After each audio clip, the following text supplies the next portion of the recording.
Every year, the fantasy world overlooks guys who end up torching defenses and carrying teams to titles.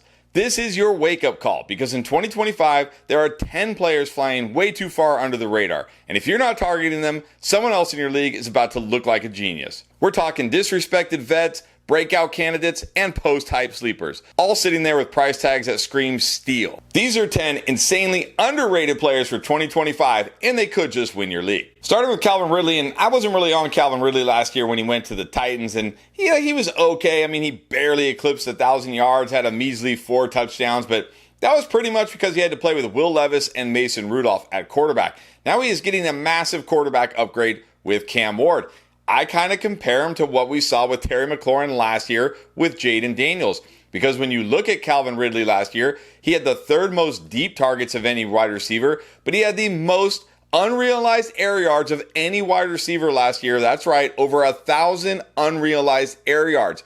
One thing about Cam Ward, he's got a strong arm and he's got an accurate arm. I was saying the same thing about Terry McLaurin and Jayden Daniels last year. I said, hey, Terry McLaurin could not connect on the deep ball because his quarterback sucked. He's got a quarterback upgrade. He's going to connect on more of those deep balls. What did we see? He connected on more of those deep balls. That's going to be Calvin Ridley this year. If he even gets 300 of those unrealized air yards become actual yards, we're talking about a 1,200, 13-plus hundred wide receiver and a guy who could potentially score 8-plus touchdowns. And currently on Underdog Fantasy right now, he's being drafted as the wide receiver 30. He is the perfect wide receiver 3 for your fantasy team. One of those guys who's going under the radar, but could absolutely dominate in 2025. And then it's weird to say a quarterback like Jalen Hurts could be underrated, but here we are. Jalen Hurts somehow in 2025 is being underrated. Not even going in the top 50 picks, going as the QB5. This is a guy who every year that he has been the starting quarterback for the Eagles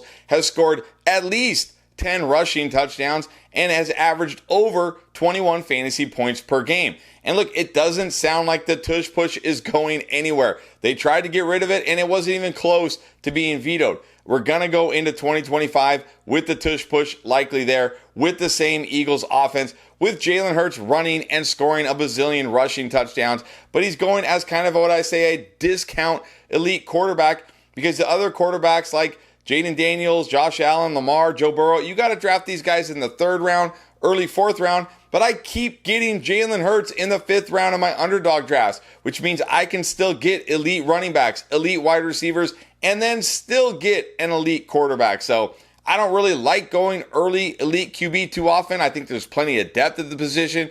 You could certainly wait this year, and I'm going to talk about other quarterbacks later in this video. But man, if Jalen Hurts is sitting there in round 5, I have trouble not pulling the trigger. Now, I did an entire video on Tony Pollard earlier this offseason about why I think he's such a great value in fantasy drafts. So I'm not going to deep dive into Tony Pollard here. If you want to watch that video, you can find it in the playlist. I'll link to it at the end of this video. But still, I want to talk about him a little bit because he's still a great value. This is a running back, had over 300 touches last year, was 9th among all running backs in weighted opportunity, and now he's also getting a massive upgrade with Cam Ward. This is going to be a huge upgrade for the entire offense because Tony Pollard had no touchdowns last year. Not literally, but he had very few touchdowns last year. There's going to be more opportunities in this offense to score touchdowns for Tony Pollard. And he's still the workhorse running back here. He's had over 40 receptions each of the last 2 years. Tyjae Spears barely involved in this offense. Going as the running back 26 on underdog drafts. Yeah, I'm taking Tony Pollard every chance I can. Then there's Michael Pittman, who's one of the biggest busts in fantasy football last year. No doubt about it. A 3rd round pick who wasn't even really worth much more than a waiver wire ad for some weeks. But I think now the pendulum has swung too far and Michael Pittman is actually a value. He's going outside the top 100 picks in underdog drafts. Now, I'll admit it. I'm scared of this quarterback room. Actually, that's an understatement. I am terrified of this quarterback room. Anthony Richardson, Daniel Jones, 2 of the least accurate, worst quarterbacks in the entire NFL. But again, we're talking about a wide receiver going outside the top 100 picks. If he does anything like what he did over the previous 3 years, where his worst numbers were 88 receptions, over 900 yards, and 6 to 7 touchdowns, this is going to be a smash pick. This is still a good player in the prime of his career. Yes, the situation there in Indy really sucks at quarterback, but you know what? At this ADP, I think the pendulum has swung too far. I think you got to take the risk on him here. I think the risk is already baked into the ADP, but nobody's thinking about the fact that this guy could be a good player in 2025 and help your fantasy team. And if you're thinking to yourself, man, I want to take advantage of these ADPs, I want to start doing some fantasy drafts, you got to head to Underdog Fantasy right now because they have all sorts of fantasy drafts going on all offseason long, including their flagship Best Ball Mania 6, which is going to make multiple millionaires. Not to mention, they just dropped their playoff basketball promo. With the extender, you can play your way to increasingly bigger boosts each round of the playoffs. Start a playoff series by using your Game 1 boost and continue boosting each subsequent game to unlock the next one. The longer the series, the bigger the boost. You're going to want to see how serious it gets when that Game 7 hits. Hop on Underdog, the best place to make picks during playoff basketball, and get started right now. And when you do, make sure you join using promo code ENDGAME because not only is that going to get you a free pick, but also up to $1,000 of bonus cash. Next up, we got DeAndre Swift. I talked about him in my Breakout Running Back 1 video, which again, you can find in the playlist at the end of this video if you missed it. But you gotta love DeAndre Swift going into 2025.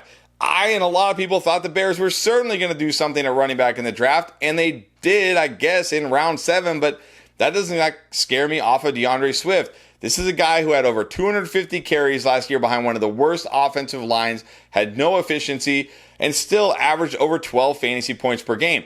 Now he's going behind a much, much improved offensive line with no real competition for touches. And don't forget, Ben Johnson had DeAndre Swift in Detroit, so he knows his skill set. He knows what this guy can do. He obviously gave DeAndre Swift a vote of confidence when he didn't draft one of the bazillion good running backs in this draft class, say on day 2 or even, early day 3. I've been burned many, many times by DeAndre Swift. Maybe I'll get burned by him again this year, but I got to take a chance on him, especially in underdog drafts where he's going outside the top 25 running backs. Now let's go to a deep potential year 2 wide receiver breakout that nobody is really talking about, and that is Xavier Legette of the Carolina Panthers. I love the fact that they drafted Tetairoa McMillan in the first round because that's going to allow Legette to do what he should be doing, which is playing the slot, playing that flanker off the line role. When you look at it last year, the start of the season, when they had Deontay Johnson, remember that? They had Deontay Johnson? Yeah, I was way too high on Deontay Johnson.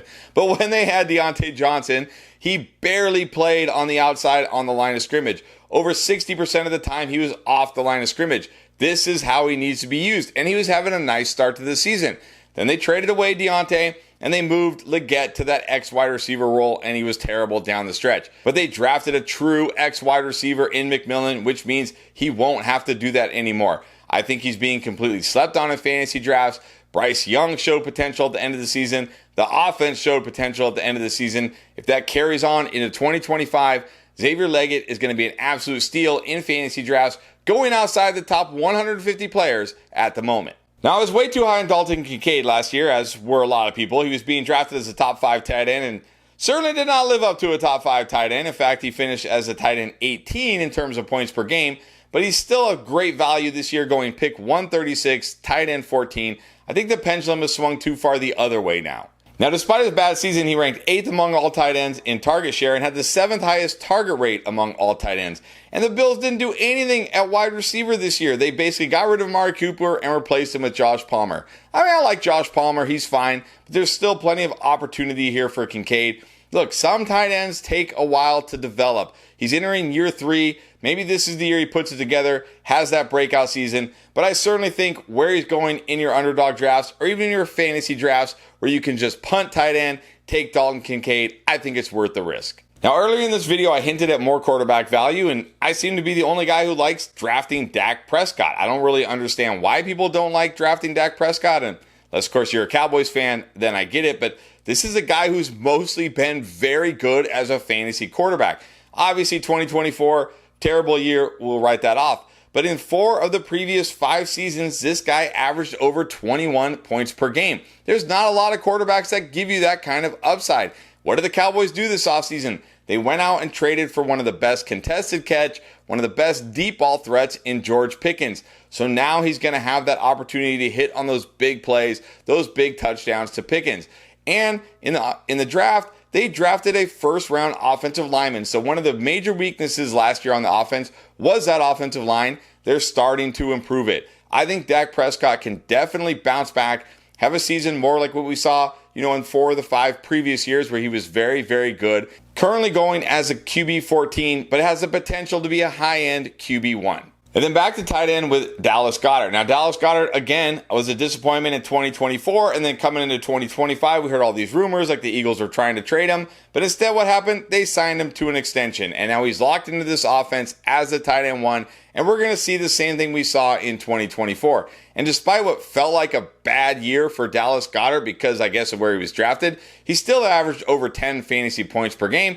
And in fact, every year outside of his rookie year, he's been a top 12 tight end in terms of points per game. Yet this year on Underdog Drafts, being drafted as a tight end 16, which means he's your tight end 2. Or if you're in a redraft league, he's the guy you just pick in the last round because he's the best tight end available, which allows you to build a strong team. And if he's giving you 10 plus points per game on the season, you have a set and forget tight end that you got for free. And I think that's what you're going to have with Dallas Goedert this year. I think with the disappointing 2024 and the trade rumors, people have completely forgotten about him, but he still gives plenty of fantasy value. And then finally, let's end with a rookie that I haven't talked about in any video yet, and that is Torrey Horton of the Seahawks, who was drafted in round 5. I love this landing spot for Torrey Horton. He's one of the best slot wide receivers in this entire draft class, and now he's only competing with Cooper Kupp, who they signed to be their new slot wide receiver. I assume they're going to move Jackson Smith-Njigba to the outside, which I think is totally fine for JSN, but I don't know about Cooper Kupp. This guy looked like he was cooked last year.